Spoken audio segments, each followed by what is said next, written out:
Hey guys, it's Sarah from She's Crafting She Knows It, and today I'm going to show you how to make this really cute little Easter egg garland with tassels on the ends. I have it over a letterboard in our entryway, but you could definitely put it on a mantle or anywhere in your home. So I got these eggs at Michael's. They actually come in assorted little bags in different colors, and so I got the bags that were like blues, greens, and neutrals, and they were $4.99 a bag, but I actually got them on sale for $2.99, and so I got 4 bags, which should be plenty. I'm going to use this needle that actually came in this package, also from Michael's, and I'm just going to use the longest needle that came in the package. That should definitely be long enough to go through the egg. It should be able to fit right through there. If you're looking for these supplies, I'm going to link all of these supplies in the description below this video, so just make sure you look there. And these little eggs are actually just made from styrofoam, so it should be really easy to stick the needle just right through the eggs. And so let's go ahead and thread this needle. I actually don't have a threader with me right now, but the hole at the end of the needle is pretty big, so I think I can get it through easily. Oh, there you go. See, that was pretty easy. It went right through.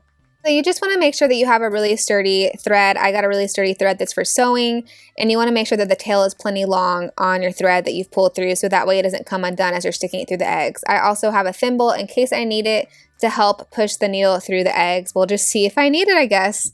Okay guys, so let's grab the first egg and get started. I'm actually going to stick the needle through the bottom of the eggs each time, so the fatter part is the bottom of the eggs, and try to stick it in the center. And then I'm pushing it with a thimble because it's a little bit hard to get started, and then kind of put it on the table. I'm going to see if I can push it through this way with it on the table. It didn't come out exactly in the center of the top, but close enough. I think it'll be fine. My fingers are really slippery. I just put lotion on them before doing this so my hands will look nice for you guys, but it's too hard to pull it out. So use a napkin if you need to. But see, now it's on the thread. The egg is perfectly on the thread, and we can just do the next one. So start with the center again and just keep going.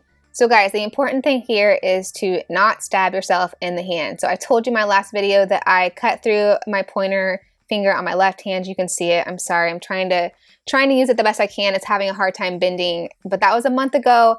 So I'm trying really hard to be safe during this craft. So make sure that you keep your fingers out of the way when you're sticking the needle through and you can't really tell exactly where it's coming out. I don't want any of you guys getting hurt. So please be careful, but just keep sticking it through the bottom.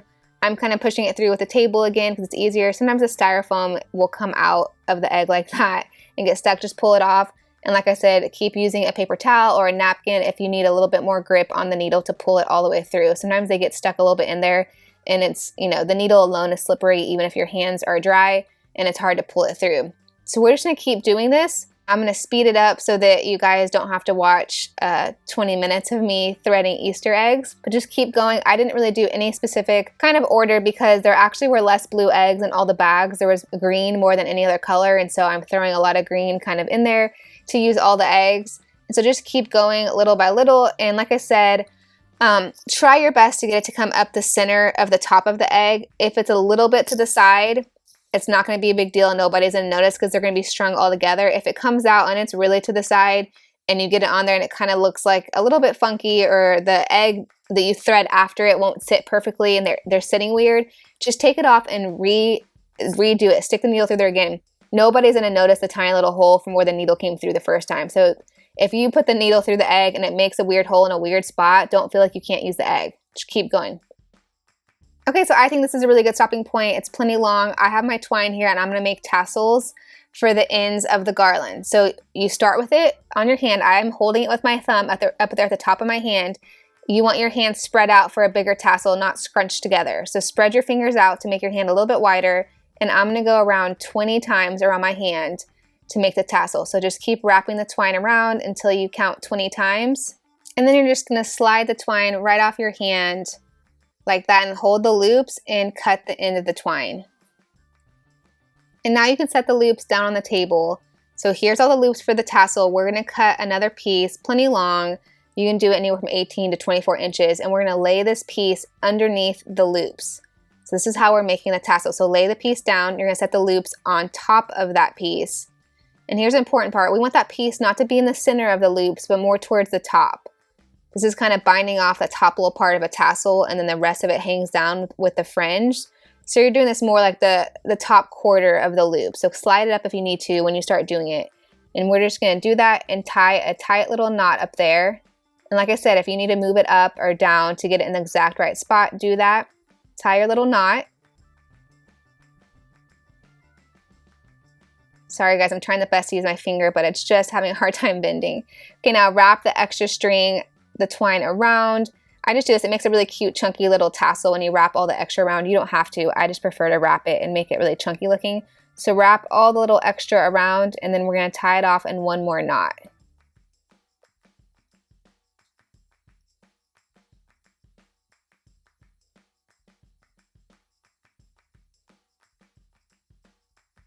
Okay, there we go. We got the knot going. Of course, you're going to trim the little ends to the knot. See how cute it is? I love how chunky it looks when you wrap all that extra stuff around it.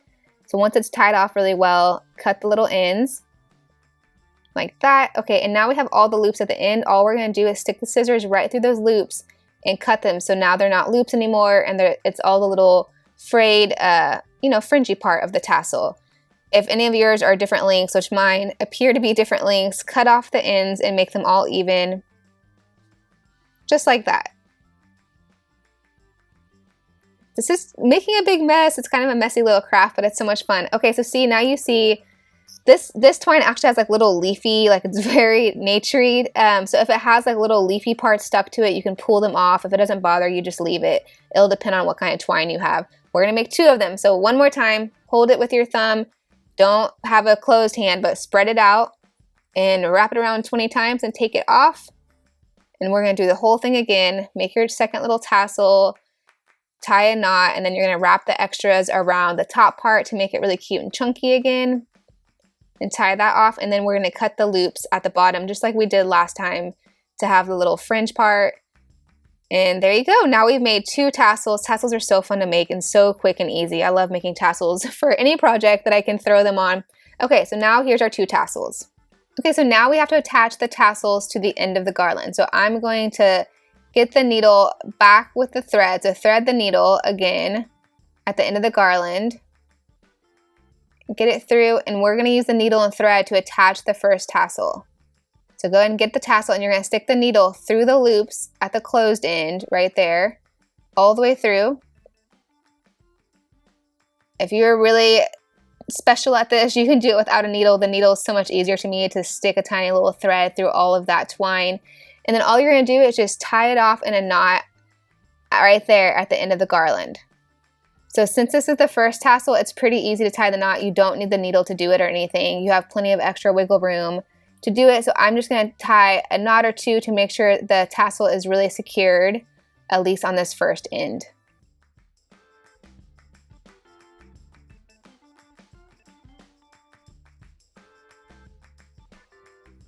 Okay, so that seems really secure. I'm going to do one more little knot just to make sure. You can't have too many knots, right? Okay, and then once it's all knotted and it's really secure, cut the end. Make sure you're cutting the right end. This is the extra. You don't want to cut, obviously, the thread that the eggs are going through. That's going through the eggs, that'd be bad. So cut the extra right there. And now we have our first little end. You can slide the eggs down so that the eggs are touching the first tassel. So you kind of got to go through the whole garland now and slide the eggs down so that you can get to the exact end of the other end. Because really we want this garland to be really kind of tight without huge gaps between the eggs or the tassels or anything. So you want to slide it all down, egg to egg, make sure there's no gaps anywhere in the garland so that we can attach that second tassel and it'll be really complete. Okay, so it's a little bit different when you're attaching a tassel to the other end, the second end of the garland. Sorry, I'm trying to hang the garland down there to really get the weight of it to make sure I have the exact end. So I have my needle with the thread now. That's going to help me. I'm going to stick the needle through the tassel just like we did last time. And I think I'm going to actually use the needle to help me tie this knot because there's less wiggle room. Now that the eggs are egg to egg the whole way down, there's no wiggle room for me to mess with. And if I do the tassel too loose, there's going to be gaps in the garland, which I really don't want it. I want it to be really tight and uniform and professional looking without gaps. So really try to hold everything tight. It's kind of hard when the weight of the garland is pulling down. So I have it all piled in my lap right now so that it's not hanging on the ground and maybe there's gaps that I can't see. So you're kind of doing this like surgery with the needle in the thread, kind of like stitches, which I know way too much about, and stick it through. Oh, I think the thread might have come out. Sometimes that happens when you're dealing. It might have been easier to use a smaller needle for this type of tying a knot, but I didn't get a smaller needle out. But that's okay. Since I already have this one out, I'm just going to go ahead and use it. So just rethread it if your needle comes unthreaded and finish up your knots.